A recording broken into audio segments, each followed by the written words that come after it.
እስካሁን የመጣነው ዋዜማው ላይ ነው። ወደፊት የምንሄደው አይነቱ ላይ ነው። እስካሁን በዋዜማው ላይ ነው ያለነው።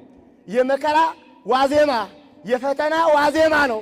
ወደፊት የምንቀጥለው የመከራ አይነት ላይ ነው። እንፈተናለን። ውስጥ እንፈተናለን፣ ውጭ እንፈተናለን።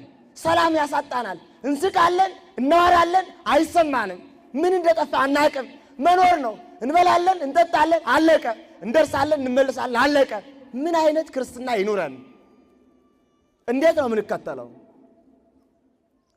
እንዳንገስጽ እንፈራቸዋለን። እንዳንናገር ይጨንቀናል። ዝም እንዳንልም ያስጨንቀናል። አሁን ህልውና ነው። የመኖር ያለመኖር ጉዳይ ነው። የመጽደቅ ያለመጽደቅ ጉዳይ ነው። ክርስቲያን የመሆን ያለመሆን ጉዳይ ነው።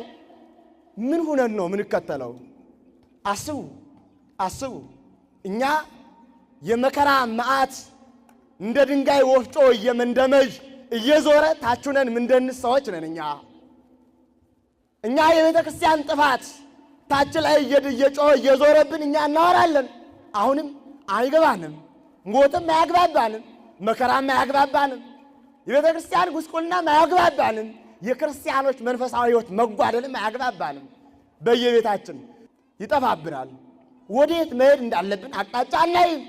ሁሉን ጭተን ተከተልንህ። እንዴት እንከተለው?